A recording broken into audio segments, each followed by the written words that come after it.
Fala galera, estamos aqui de volta depois desse resultado adverso do Bahia. O Bahia perdeu o jogo para a equipe do Grêmio 1-0, mas tem muita reclamação, né, Brenner? Pois é, Valência, muita reclamação e com razão, né? Porque o Bright White acaba pisando ali no braço do Marcos Felipe, ficam até as marcas das traves da chuteira do jogador. Bruno Arleu vai no VAR e mesmo assim acaba marcando o pênalti. Pode jogar a imagem. Eu vou te jogar 3 imagens, aí você vai narrando, tá, Arleu? Calma. Vai. Sim. Beleza, agora. E depois assim. Deixa eu só acabar esse O Bright White joga a bola, o goleiro sai. Pra mim, o goleiro sai. A câmera 2, lento. Deixa ele olhar e ele vai decidir. O Marcos Felipe sai na jogada e o cotovelo dele pega no pé do Bright White. Apesar dele tentar se recolher, ele pega com o cotovelo no pé direito do Bright White. Tem alguma outra? Tem, De forma fala pra ele. imprudente. Fala Apesar pra dele ele. tentar se recolher, a forma como ele sai, tanto o corpo quanto o cotovelo dele, pega no pé do Bright White. Olha o pé dele com o corpo, perna com corpo e joelho e também o cotovelo depois. Tá bom? Interpretação entre... Vocês estão de acordo comigo? Tiro penal sem cartão? Ok, a gente trouxe você pra interpretar exatamente porque você falou que é um tapa, tá? E a gente tá mostrando pra você Tá que não é bom, um tapa. perfeito. E aí depois tem uma nota oficial do Bahia, a gente vai botar a nota oficial aí para vocês darem uma olhada. O Bahia informando tudo direitinho. Até a gente pode até ler aqui agora ela, que é uma nota que saiu agora do Bahia em reclamação à arbitragem do jogo que foi realizado na manhã deste domingo na Arena Grêmio. E o Tricolor acabou se manifestando através das suas redes sociais com a seguinte fala, né? O Sport Clube Bahia SAF vem a público lamentar a arbitragem da partida deste domingo contra o Grêmio em Porto Alegre pelo Campeonato Brasileiro. A atuação do senhor Bruno Arleu de Araújo foi marcada por falhas graves, em especial no lance de um pênalti inexistente que comprometeu diretamente o andamento e o resultado do jogo. Os erros surgem imediatamente após a reclamação formal da equipe adversária junto à CBF, também sobre a arbitragem nacional. O Bahia chegou a enviar o ofício prévio à confederação, preocupado com o clima criado durante a semana. Em vão. O respeito às regras do jogo e a lisura nas decisões dos árbitros são fundamentais para a integridade do esporte. Embora nada do que seja feito possa restituir, na verdade, os pontos perdidos indevidamente hoje, o clube enviará representação, na verdade, à comissão de arbitragem para que sejam adotadas providências imediatas com a apuração rigorosa dos fatos e a devida punição dos envolvidos. Além do Bahia, oficialmente, também teve manifestação do técnico do Bahia, né?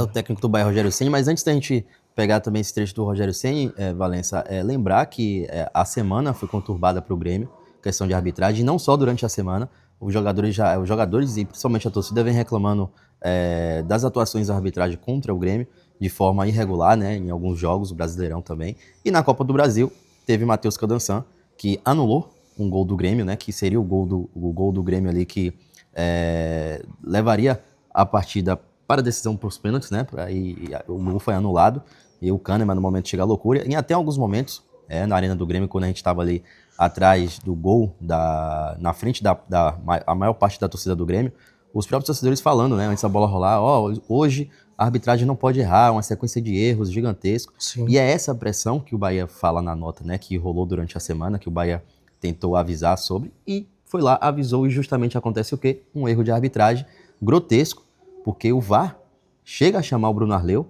para mostrar o erro da marcação do pênalti, só que aquela coisa, né, os árbitros brasileiros custam a brigar com a própria imagem, Valença. Pois é. E aí o tom da reclamação do Rogério Ceni ele foi acima, e você vai acompanhar agora um trecho dessa reclamação do Rogério Ceni falando dessa arbitragem no jogo entre Bahia e a equipe do Grêmio pelo Campeonato Brasileiro da Série A. A gente não pode esconder também nossas deficiências ou a que a gente podia ter feito de melhor até chegar ao erro do árbitro. O erro do árbitro é dar o pênalti. Depois que ele vai ao VAR, já não é mais erro. Aí já é uma outra coisa que eu não sei dizer para você o que é, mas deixa de ser um erro. Quando ele vê a imagem e volta lá e dá o pênalti, me parece outra coisa. É o mesmo árbitro do Sport, né, contra o Palmeiras, é o mesmo árbitro da vitória do próprio Grêmio contra o Santos aqui. Nós já conhecemos bem e é triste ver a arbitragem brasileira se submeter, porque eu sempre falo que não adianta a gente ficar pressionando os árbitros dentro do campo, porque é difícil apitar, né?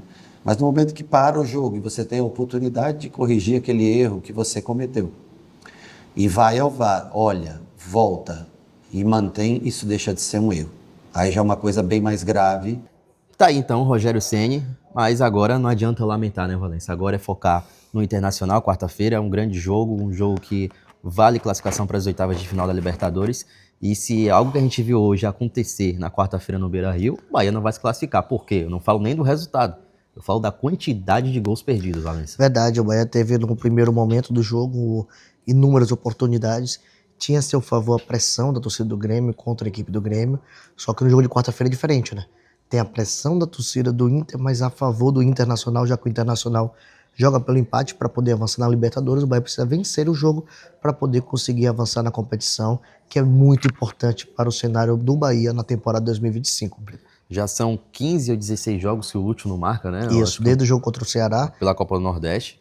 E fica aquela coisa, né, Valência? Vai Lúcio ou vai William José? Porque o William José também não vai bem. Fez 2 gols contra o Paysandu, mas não vem de uma sequência de boas atuações, né? O William José, na verdade, aquela coisa que a gente tem falado há um tempinho. Sei que no momento talvez não seja esse, mas para mim é um momento que quando aparece esse tipo de ação que mostra que o elenco ainda precisa ser reforçado. E para mim o ataque é um dos setores que o Bahia tem que reforçar sim. E o jogador que vier tem que vir para ser titular já desse ataque do Bahia, porque o Bahia costuma ter o domínio do jogo. Aliás, foi um entendimento no vídeo anterior nosso.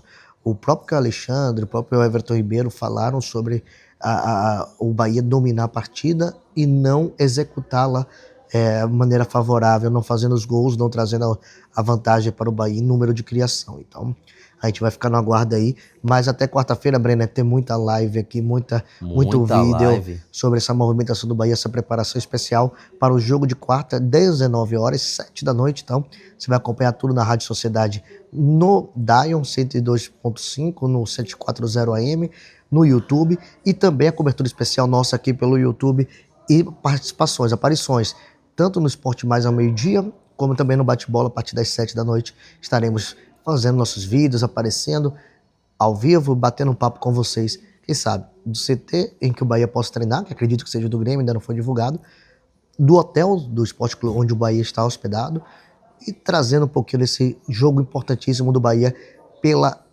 Taça Libertadores da América, não é isso, Brenner? Pois é, Valência, muito conteúdo bacana aqui. Para você que não curtiu ainda, a gente tem um vídeo da chegada do Bahia aqui, né? A gente trouxe o flagra do Ademir, do Arias. O Arias chegou a ir para o banco de reservas hoje. Entrou no segundo tempo? Entrou no segundo tempo. O Ademir não foi relacionado, mas a gente acredita que ele seja relacionado para o jogo contra o Internacional, até porque no único treinamento que teve o Bahia antes de chegar a Porto Alegre, o Ademir não foi a campo, né? Já o Arias treinou normalmente. E teve o Canu também, com a presença dele aqui, mesmo machucado, está presente. O Rezende não veio, eu não consegui identificar o Rezende. Eu né? não consegui também identificar o Rezende, não. O Rezende não veio, mas é isso que o Valência falou. Muito conteúdo, e você que não acompanhou, tem um vídeo da chegada, tem um vídeo de hoje também, do pós-jogo, os bastidores, o Caio Alexandre e o Everton Ribeiro falando da arbitragem, principalmente, também, aquela zona mista ali. Teve um encontro, né, que a gente viu do Wagner Leonardo com o Cadu Santoro, né? Foi até o vestiário do Bahia, acredito eu que tenha ido bater um papo com o Cadu Santoro, mas ele foi lá na portinha, bateu, conversou, esperou o momento. Não teve nenhum diálogo com nenhum jogador do Bahia, pelo menos que a gente tenha visto, mas ele entrou no vestiário do Bahia. Então, se ele não conversou com nenhum jogador do Bahia especificamente, muito provavelmente foi com a diretoria do Esporte Clube Bahia, que estava muito revoltada após o jogo de hoje. Valeu? Pois é, galera. Então, curte, comenta, compartilha e segue aqui a gente, porque se inscreve no nosso canal, porque tem muito conteúdo bacana até a próxima quinta-feira, até porque quarta-feira tem jogo importante, mas segunda, terça, quarta e quinta tem conteúdo aqui direto de Porto Alegre. Valeu!